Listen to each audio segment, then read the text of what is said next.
कैसे हैं आप लोग।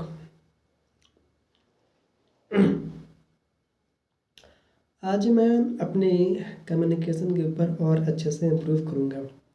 ठीक है, जितना मैंने पिछली बार इम्प्रूव किया था उससे ज़्यादा आज मैं इम्प्रूव करूँगा। तो फिर शुरू करते हैं हम।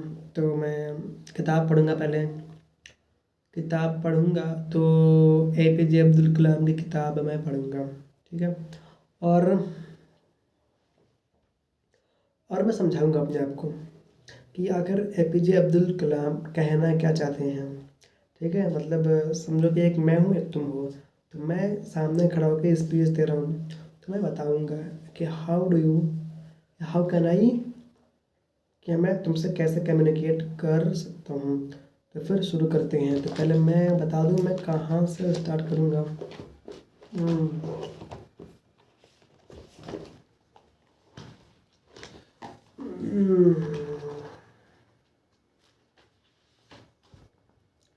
131 131 पेज से मैं पढ़ूँगा। ठीक है,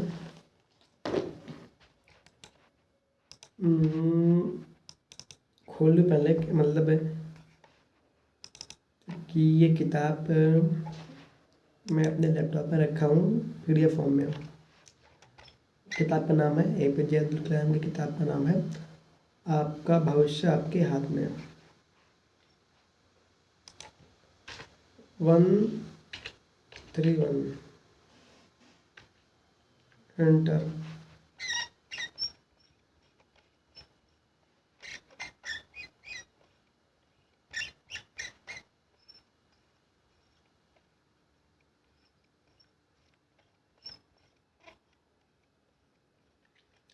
पेड़ लगाएं खुशहाली लाएं, पेड़ लगाएं खुशहाली लाएं। सर कुछ साल सर कुछ साल पहले मेरी मुलाकात आपसे देहरादून में हुई थी। वाओ। और जब आपने तत्कालीन रक्षा मंत्री श्री KC पंत से रिसर्च सेंटर इमारत के आसपास 1 लाख वृक्ष लगवाने के लिए कहा था, तो मैं आपकी इस बात से बेहद प्रभावित हुई थी।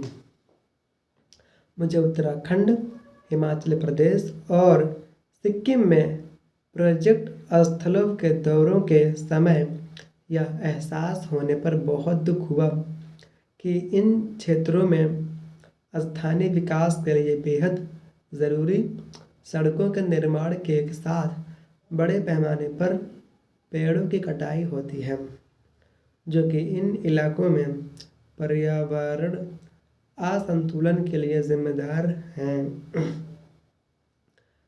पवित्र तीर्थ स्थानों पर भी पर्यटन से जुड़ी गतिविधियों में बढ़ोतरी हो रही है, जिसके परिणाम स्वरूप सड़कों और होटलों के निर्माण की मांग भी बढ़ी है। चीन और कोरिया जैसे देशों में पर्यावरण की दृष्टि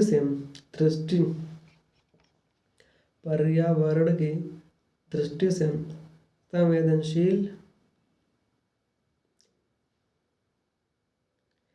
क्षेत्रों में प्राकृतिक आपदा के कारण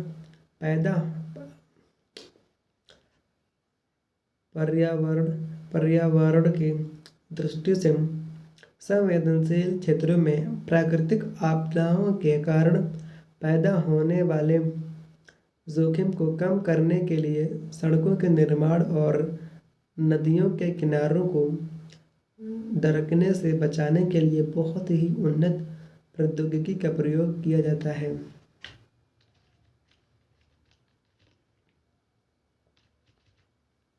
यदि क्षेत्र की तरक्की के नाम पर हिमालय की पहाड़ी इलाकों के बड़े पैमाने पर पेड़ों की कटाई ना की जाती, तो शायद जून 2013 में उत्तराखंड में बाढ़ से इतनी तबाही नहीं हुई होती। पेड़ों की इस अंधाधुंध कटाई ने पेड़ों को कमज़ोर बना दिया, जिसके चलते भूमि की ऊपरी सतह भी बाढ़ के पानी के साथ बह गई। इसके साथ ज़मीन की बारिश के पानी को सोखने की क्षमता में भी कमी आई। ऐसी आपदाओं से बचने का एकमात्र उपाय यही है कि इन पहाड़ों पर ऐसे पेड़ लगाए जाएं जो इन इलाकों के लिए उपयुक्त हों और जिनमें पानी को सोखने की पर्याप्त क्षमता हो, जैसे अखरोट के पेड़ जिनमें बड़े पत्तों के कारण बारिश के पानी को सोखने और मिट्टी के कटाव को रोकने की अद्भुत क्षमता होती है। अखरोट का पेड़ ब्रिटिश लोगों ने इन क्षेत्रों के देवदार के पेड़ लगाकर इलाके के पहाड़ों का नाश कर डाला है। देवदार के पेड़ के पतले तने पानी को रोक नहीं पाते, जिससे भूमि का कटाव होता है। मैं आपसे निवेदन करती हूँ कि आप कम से कम एक वर्ष उत्तराखंड में रहकर वृक्षारोपण पर नजर रखें। ध्यान से धरती की बातें सुनते आकाश से कुछ कहते रहने का कभी न खत्म होने वाला सिलसिला है पेड़।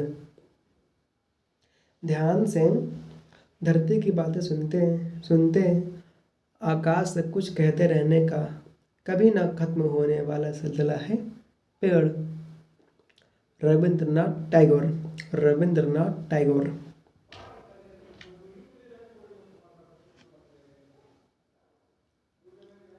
पहाड़ों पर पेड़ लगाना इस दौर की सबसे बड़ी ज़रूरत है। पहाड़ों पर हरियाली में बढ़ोतरी के लिए अखरोट और दूसरे उपयुक्त किस्म के पेड़ लगाने का आपका सुझाव वास्तव में एक व्यावहारिक हल है।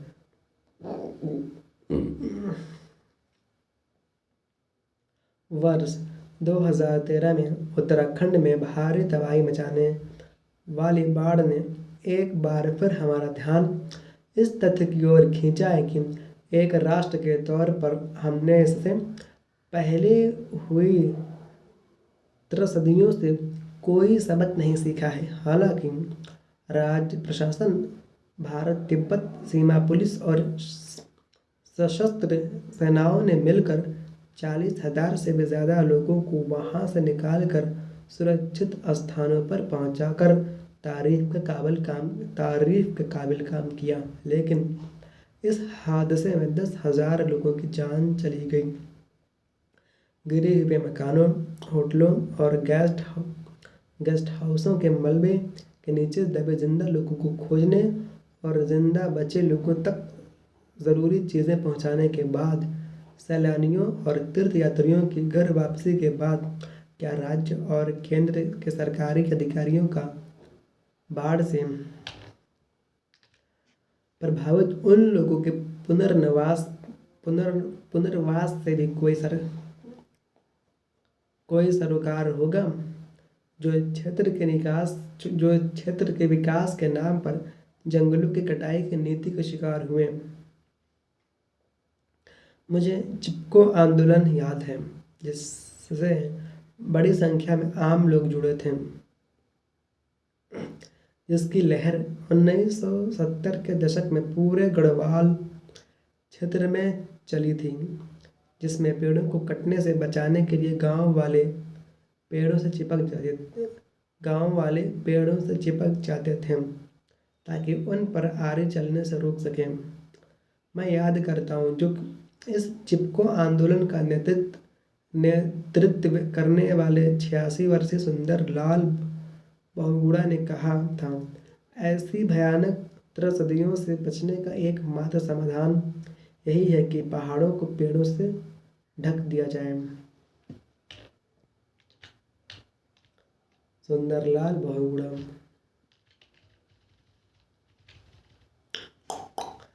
समझे भाई? तो यहाँ पर मैं बस पढ़ रहा हूँ। एक्चुअली मैं क्या सीख क्या रहा हूँ, मुझे मुझे उस चीज़ को एक्सप्लेन भी तो करना है, मुझे ये बताना भी तो है कि अगर मैं कर क्या रहा हूँ। तो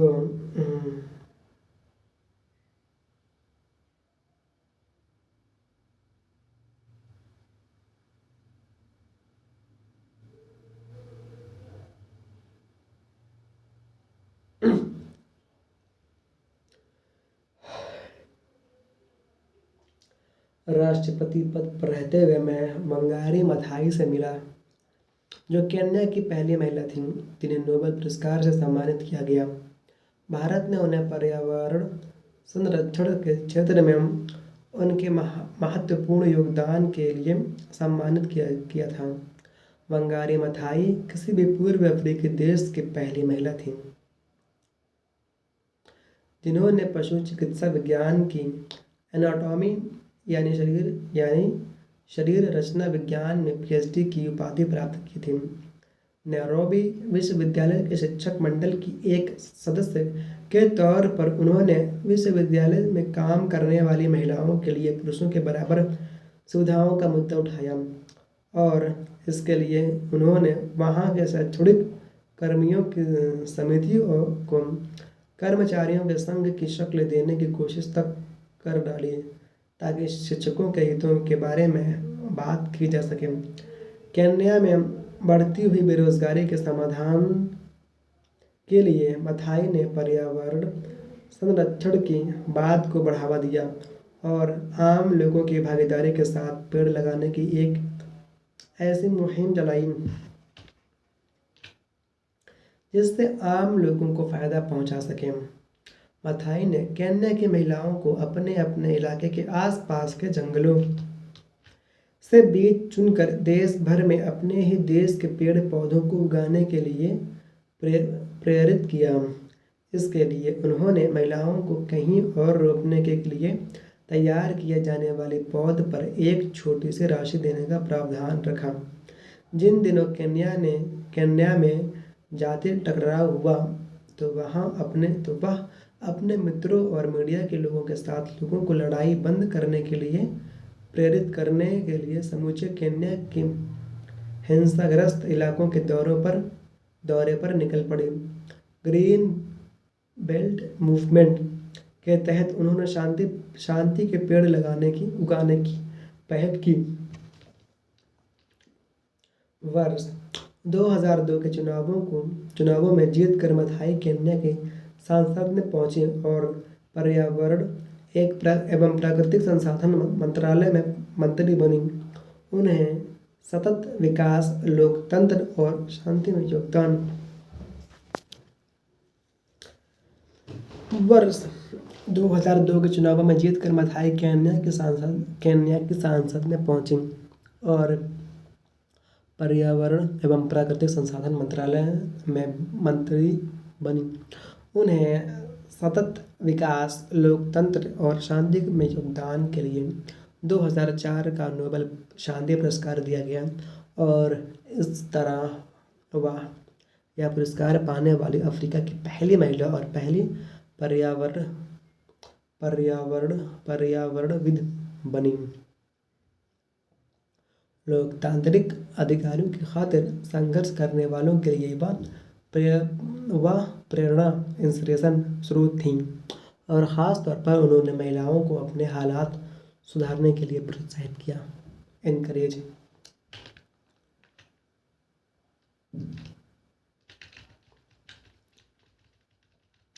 हमारे आसपास पेड़ होना बहुत ज़रूरी है और मानव के अस्तित्व और हमारे परिवेश को बेहतर बनाने के लिए हमेशा ही इनकी अहमियत रही है। पत्तों में लदा एक बड़ा पेड़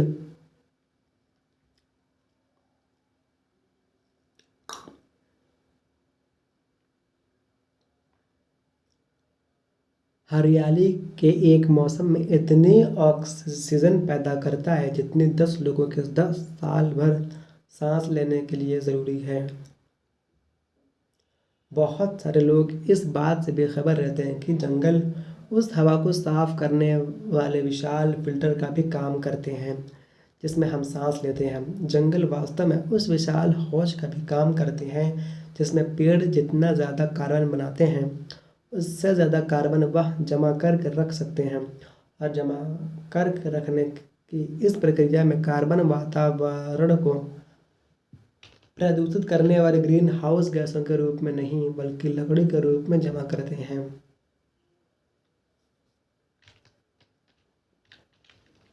इंसान के रिहाइश वाले इलाकों में पेड़ गंदे पानी और रसायनों को छान कर अलग कर देते हैं।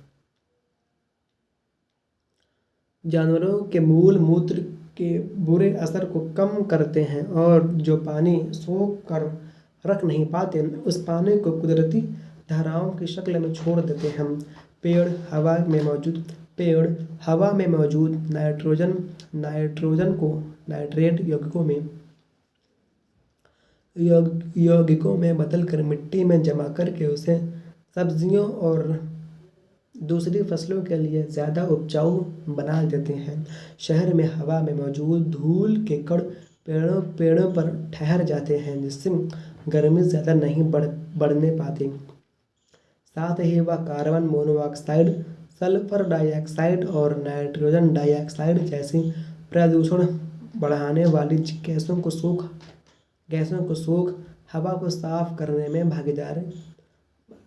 करने में भी मददगार होते हैं। इसके अलावा पेड़ों के सांस लेने से और उनके धूल के कणों को रोक लेने से वायु प्रदूषण और तापमान में गिरावट आती है। अच्छा हो पुनर्निर्माण के बाद उत्तराखंड वहाँ के निवासियों और तीर्थयात्रियों के लिए एक बेहतर स्थान बने। पहाड़ों के ढलानों पर सोच समझ कर चुनी गई किस्मों के ज़्यादा से ज़्यादा पेड़ लगाए जाएं और बड़ा होने तक उनकी देख रेख की जाए। अगर पेड़ खतरे में होंगे तो मानव जाति भी खतरे में पड़ सकती है। एक पेड़ एक विचार की तरह होता है। जैसे हम एक विचार को लेकर उसी को अपनी ज़िंदगी बना लेते हैं, उसी के बारे में सोचते हैं, उसी का सपना देखते हैं, उसी को जीते हैं। हम अपने मस्तिष्क, मांसपेशियों, नसों और शरीर के हर एक हिस्से को उसी विचार से भर जाने दें। उसी तरह हम में से हर एक शख्स एक पेड़ लगाए और उसकी हिफाजत करने का बीड़ा उठाएं, ताकि हमारी आने वाली पीढ़ियों की हिफाजत करने और उनकी देख रेख के लिए पेड़ मौजूद हों।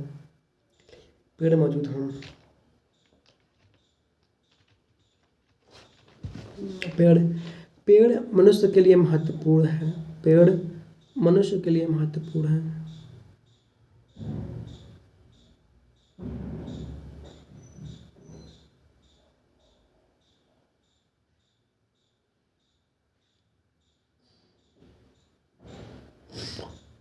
हवा को साफ करके सांस लेने लायक बनाने वाली विशाल छन्नी जैसे होते हैं पेड़। पत्तों से भरा एक बड़ा पेड़ 10 लोगों के लिए 1 साल लायक ऑक्सीजन बनाता है। पेड़ कार्बन के भंडार के लिए ज़रूरी है।